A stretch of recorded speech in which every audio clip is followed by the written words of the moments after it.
kabataan, magandang araw po sa atin lahat. So, eto po, gusto kong i-flex sa inyo yung bagong kulungan po ng aming manok. So, dahil po malapit na po silang mangitlog, eto po, may ginawa tayong kulungan nila para mas maganda po, hindi po sila crowded sa kanilang mga kulungan. So, ito po ay may magsi 6 months old na po sila. Ito po yung mga in-incubate natin nung last po na bakasyon po natin dyan sa Pilipinas. So, malapit na pong mangitlog ito mga guys. At tignan natin kung ano nga ba ang mas magandang alagaan na paitlogin na manok, yung broiler ba or itong mga Rhode Island Red. So ito guys ay experiment lang po natin, at kung makikita po natin na hindi po lulusot yung mga gastusin natin sa pagkain nila at mga medisina, ay ititigil po natin yung Rhode Island Red guys. So ito try and try lang po. So medyo malaki-laki na rin guys ang nagagasto natin dito sa loob ng 6 na buwan, pero titignan po natin kung hanggang saan siya tutungo. So lahat naman ng bagay guys ay susubukan natin, at kung hindi po kaya, ititigil po natin. So mahigit po kasing more or less 200 heads po lahat yung mga manok natin na pinapakain po natin ng feed. So talagang medyo may kabigatan po. Kaya lang kung hindi naman po natin susubukan, so paano po natin malalaman? So ito guys, titignan po natin kung ano ang kahihinatnan. Ito naman guys yung mga baboy natin, bali naghalo-halo na po sila. Ito mga gagawin nating inahin, bali upgraded po ito, mga native. Pero ito po, pakakawalan po natin doon sa isang farm, sa isang area po natin. At yung mga iba naman ay nabenta na. So medyo nakakatulong na rin po sa ating mga gastusin sa ating mga pakain sa mga alaga. Eto, mga nanganak na po ito, nabenta na rin po yung mga anak nila. At eto, nanganak na rin ito, nabenta na rin po yung mga anak. So eto, yung isa buntis po dito, bali dalawa po yung baboy natin ganito, hybrid. Buntis na po yung isa guys.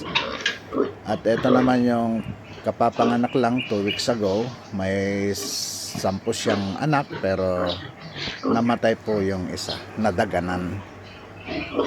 Ito yung kwan natin,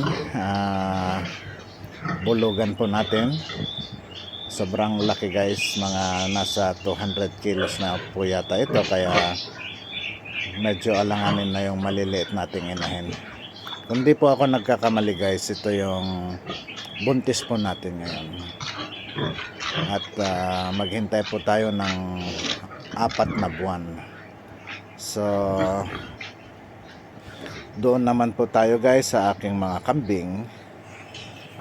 Dito pansamantala na sa loob po sila ng bodega natin, dahil pangalawang araw pa lang po itong aaraw. At sa kasama ang palad po ay may nadisgrasya po tayong isang full blood na kambing. Sayang, malaki na, nakagat po yata ng ahas. Pero eto, talagang ganun lang, wala naman pong may gusto. So ito ngayon sila, pansamantala nasa loob ng bodega, pero yung iba naman po ay nandun po sa labas. At siguro pag medyo okay na at darating po yung isang kasama natin, paayos po natin mabuti yung kulungan po nila dyan sa labas. Dahil mahirap naman po kung palagi sila dito sa loob, mahirap maglinis at saka yung ihi nila at saka dumi ay masyadong mangangamoy po. So yan lang po, ito magkadugtong yung bahay ko, bodega. So naamoy din pag sa pinakakusina namin. So dito naman po sa labas, yan po yung simpleng kulungan po natin ng kambing guys. O kulang naman po tayo sa kapital, sa mga materyales na gagawing bahay ng kambing. So pansamantala muna ito guys. Dito po nakagat ng ahas yung aking isang full blood, babae pa naman po yun, sayang. At yan po kasi sa bandang likod medyo masukal po dyan. So hindi natin na kuwan talaga na may mga ahas po dyan. At yan, pansamantala ganito lang po muna yung kulungan ng ating mga kambing dito. So ito po yung mga full blood po natin guys. Ito yung nanay ng nakagat ng ahas. So ayan lamang guys, at pupunta naman po tayo dito sa aking mga breeders. Dito po bali sa area 2 na po ito guys. Nandito po yung mga breeders natin. At ito malulusog naman po sila, pero magbibigay po tayo ng paligo sa kanila dahil breeding season na po ngayon. Mag-start na po silang iitlog na naman. At itry nating mag-incubate ulit guys. So dito bali may 30 heads po tayong breeder po ngayon. So marami po tayong magiging itlog na fertile. Pwede po tayong dispose kung may mga makakagusto po na incubate din or mag-alaga po ng mga ganitong klase ng manok guys. So eto yung mga gandang-ganda po yung kulay ng ating barako. Ayan. At ito lamang guys, unti-unti po dumadami din po yung manok natin, yung mga alaga natin. So salamat sa paggabay ng ating Panginoong Diyos. At salamat din sa mga aking supporters dito sa aking YouTube channel, dahil nandyan po kayo lagi na sumusubaybay sa akin kahit hindi pa naman po masyadong maganda yung aking mga videos. At parang wala pa naman pong aral na mapupulot dito, kundi hindi ko po sinasabi na gagayahin nyo po ako. So guys, bibigay po tayo ng paligo sa mga yung manok sa kabila. Paligo, purga. Dati. Tapos magbibigay po tayo ng Promoxil. Yun po yung tinatawag nila na bacterial flushing guys. Para sa ganon, nakakondisyon po sila sa kanilang mga pangingitlog. At ito, kailangan natin gawin ito para sa ganon ay masigla at malusog ang ating mga alaga guys.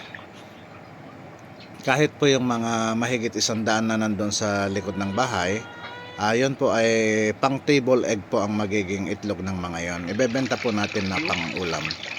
So eto yung mga pang incubate natin or fertile egg.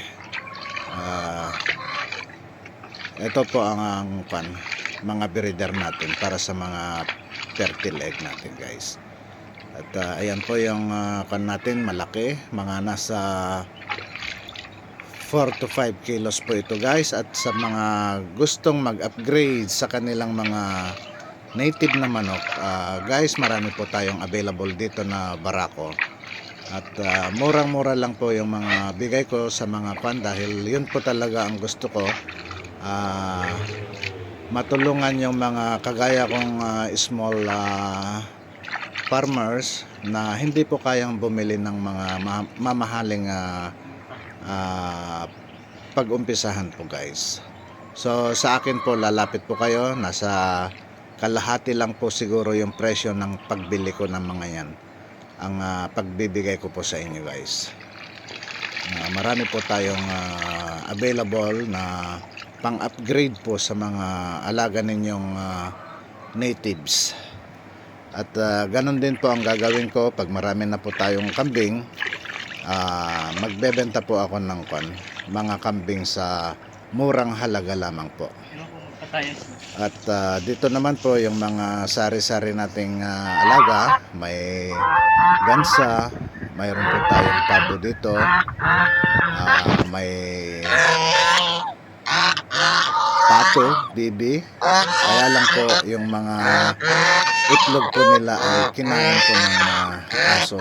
So mahirap talaga guys pag kulang po tayo sa tao na nagbabantay. At sana kung darating na buwan ay darating po yung hinire po natin na makakasama po natin sa farm. At meron po tayong isang pabo pa dito na nangingitlog po, at sana ito malimliman ng maayos guys.